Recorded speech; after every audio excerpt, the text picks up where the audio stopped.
ഒരു സെക്കൻഡ്, നമ്മളുടെ DOP ആണ് സുധി വരുന്നത്. മനുഷ്യന്റെ മുന്നിൽ വരാത്തൊരു മനുഷ്യനാണ്. ക്യാമറാസിന്റെ ഫ്രണ്ടിൽ തന്നെ ആദ്യമായിട്ട് എന്തായാലും ഭയങ്കര എക്സൈറ്റഡ് ആണ്. ഭയങ്കര എക്സൈറ്റഡ് ആണ്. കാരണം ഞാൻ ആക്ച്വലി ഈ കഥ ഇനിഷ്യലി നല്ല ഏർലിയാണ് കേൾക്കുന്നത്. അപ്പോൾ എൻ്റെ ക്യാരക്ടറിൻ്റെ ഒരു ജേർണി ഭയങ്കര ഇൻട്രസ്റ്റിംഗ് ആണ്. എനിക്ക് അത് ആക്ച്വലി ഭയങ്കര എക്സൈറ്റിംഗ് ആയിട്ട് തോന്നി അല്ലേ.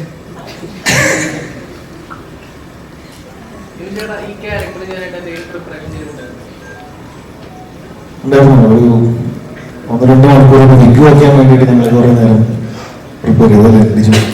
ഒരു ദിവസം മൊത്തം ഏറ്റവും അലമ്പ് ബിഗ് എങ്ങനെ സെറ്റ് ചെയ്യാമെന്നുള്ള ഡിസ്കഷൻ ആയിരുന്നു. അപ്പോൾ അതിങ്ങനെ കുറേ ഇട്ട് ഞങ്ങൾ പലത് വെച്ച് പിന്നെ അത് സമയമെടുക്കും. ആ പ്രോസസ്സ് തന്നെ ഒരു 15-20 മിനിറ്റോളം അത് സെറ്റ് ചെയ്ത് അത് അങ്ങനെയൊക്കെ കുറച്ച് അല്ല അങ്ങനെ ഭയങ്കര പ്രിപ്പയർ ചെയ്ത് ഒന്നും അങ്ങനെയൊന്നും ചെയ്തിട്ടില്ല. അപ്പുറം അങ്ങനെ കണ്ടറിയാലോ.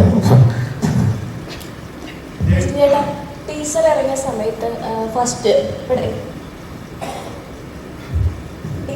സമയത്ത് ഫസ്റ്റ് ഷോട്ട് കണ്ടിട്ട് കാന്താര സിനിമയാണോ എന്നൊക്കെ ചോദിച്ചിട്ട് കുറേ കമൻറ്റ്സ് അതിൻ്റെ അടിയിൽ വന്നിട്ടുണ്ടായിരുന്നു. അപ്പോൾ കുറച്ചായിട്ട് ഇത്തരത്തിൽ കലാരൂപങ്ങൾ കാണുമ്പോൾ കാന്താര പോലുള്ള സിനിമകൾ ഇവിടെ കമ്പയർ ചെയ്യുന്നുണ്ട്. അപ്പം ഇത്തരം കമൻറ്റുകളോട് എന്താ പറയാനായിട്ട്? അല്ല, അത് നമ്മുടെ സിനിമയിൽ ഈ ടീസറിൽ വിട്ട ഒരു കൈനോട്ടക്കാരി അല്ലെങ്കിൽ മുത്തപ്പൻ, ഇതൊക്കെ നമ്മുടെ കേരളത്തിൻ്റെ നമ്മുടെ അതിൻ്റെ ഓരോരോ ഏരിയാസിൽ വരുന്ന അത് നമ്മുടെ സിനിമയിൽ വളരെ സട്ടിലായിട്ട് നമ്മൾ പ്ലേസ് ചെയ്തിട്ടുള്ള ഒരു വലിയ ഏരിയാസാണ്. മുത്തപ്പനൊക്കെ നമുക്ക് ഭയങ്കര ഇമ്പോർട്ടൻ്റ് ആണ് സിനിമ. അതുകൊണ്ടാണ് നമ്മൾ ടീസർ വിട്ടപ്പോൾ അതിൽ നിന്ന് സ്റ്റാർട്ട് ചെയ്തത്. കാന്താര സിനിമയായിട്ടൊന്നും ഒരു ബന്ധമില്ല.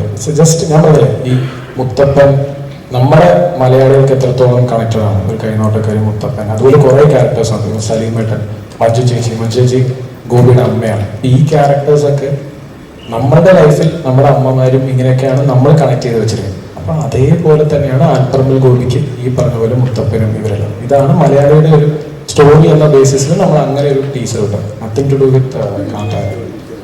എന്താണ് ഈ ചിത്രം പ്രൊഡ്യൂസ് ചെയ്യാന്നൊരു തീരുമാനത്തിലേക്ക് എത്തുന്നത് എങ്ങനെയായിരുന്നു? ഇപ്പൊ നിവിൻ ധ്യാൻ ചിത്രം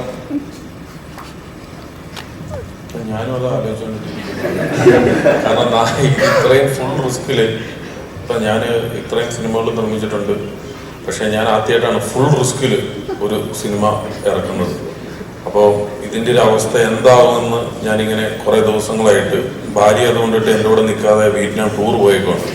കാരണം നമ്മുടെ ഈ ടെൻഷൻസൊക്കെ ഇവൻ കണ്ടുകൊണ്ട് ആണെന്ന് തോന്നുന്നു. കാരണം ഒരു സിനിമ ഇറക്കിയിട്ടിട്ട് അതിൻ്റെ കാര്യങ്ങൾ പോലും പുറത്തേക്ക് വിടുന്നില്ല. അതുപോലെ ഇന്നലെ ഞങ്ങളെല്ലാം നിർബന്ധിച്ചിട്ടാണ് വിജയ് വിടുന്നത്. കാരണം അപ്പോൾ അതിൻ്റെ സസ്പെൻസ് പോകും. ഞാൻ ചോദിച്ചാൽ 1-ാം തീയതി ഇറങ്ങുമ്പോൾ ഇത് ഓൾറെഡി പോകുമല്ലോ. ഇപ്പോൾ 2 ദിവസം മുമ്പ് പോയാൽ എന്താ കുഴപ്പമിരിക്കുന്നത്? ഇല്ല, 2 ദിവസത്തോടെ വെയിറ്റ് ചെയ്യും. അപ്പം അങ്ങനെ ഞാൻ നിർബന്ധിച്ചതിൻ്റെ പേരിലാണ്. അപ്പം നിവിനും ഇതെല്ലാം കേട്ടോണ്ടിട്ടിരിക്കുകയാണ്. ഞാൻ ഇപ്പം നിവിനോടും പറഞ്ഞു, നിവിനെ ഇവൻ നമ്മളെ മൊത്തത്തിൽ പറ്റിച്ചുകൊണ്ടിരിക്കുകയാണെന്നൊരു സംശയമുണ്ട്, നമുക്ക് എത്രയും പെട്ടെന്ന് ഒരു പ്രസ് മീറ്റ് കൊടുക്കണം.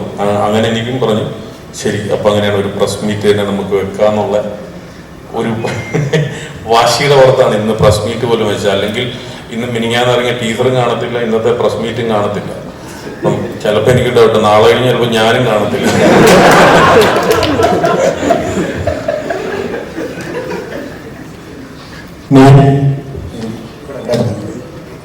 ഈ ട്രെയിലറിന്റെ അവസാനം മറ്റൊരു ടെറേനിൽ കൂടി ബസ് പോകുന്നതും നിവിന്റെ മറ്റൊരു ലുക്കും ഇതിൽ കാണുന്നുണ്ട്. അത് കുറച്ചൊരു ഫ്രാക്ഷൻ സെക്കൻഡ്സേ ഉള്ളൂ. അപ്പം സിനിമയിലെ ഒരു മലയാളി മറ്റൊരു നാട്ടിൽ പോയി ഒരു മാസ് ആവുന്ന ഒരു രീതിയിലുള്ള ഒരു ട്രീറ്റ്മെന്റ്, അങ്ങനത്തെ ഒരു 2 ചേഞ്ച് ഒന്നും പ്രതീക്ഷിക്കാൻ പറ്റും. ഒരു ദിവസം കൂടി ഇപ്പോ നമ്മൾ ഇതിന് വളരെ ഇൻട്രസ്റ്റിംഗ് ആയിട്ടുള്ള ഒരു കഥ പറഞ്ഞു പോകുന്നുണ്ടോ. അപ്പം ചിലത് നമുക്കിപ്പോൾ റിവീൽ ചെയ്യാൻ പറ്റില്ലല്ലോ. പക്ഷെ ടീച്ചറിലുണ്ട്, മറ്റേ തിയേറ്ററിൽ കാണാം. അല്ല, ബേസിക്കലി പറഞ്ഞ ലിസ്റ്റും പറഞ്ഞാൽ സസ്പെൻസ് ഒന്നും ഇല്ല. നീ വിട്രാന്ന് പറഞ്ഞിട്ട് സസ്പെൻസ് ഒന്നുമില്ല. ഇപ്പം എനിക്ക് നിങ്ങൾ ഇന്നലെ ടീച്ചറെ കണ്ടതായിരിക്കാം ഒരു സസ്പെൻസ്. അതായത് ഇതിൻ്റെ ഒരു ലുക്കും കൂടെ ഉണ്ട്, അതുകൊണ്ട് അത് അതിപ്പരം ഈ ജനഗണമന പോലെ ഒരു ഹാർഡ് കോർ സസ്പെൻസ് ഡ്രിവൻ സിനിമയല്ല. This is a very light hearted cinema. അതിൽ ഇങ്ങനെ ഒരു ലുക്കുണ്ട്, അത് വ്യക്തമാക്കണം എന്നുണ്ടായിരുന്നു. അത് ഇന്നലെ ടീച്ചർ വിട്ടിലായിരുന്നു, ഒരു പക്ഷേ നിങ്ങൾ തിയേറ്ററിൽ കാണത്തുള്ളായിരുന്നു. ഞങ്ങൾ അതുകൊണ്ട് അത് ഇന്നലെ നമ്മളത് വളരെ ക്ലീൻ ആയിട്ട് വിട്ടു.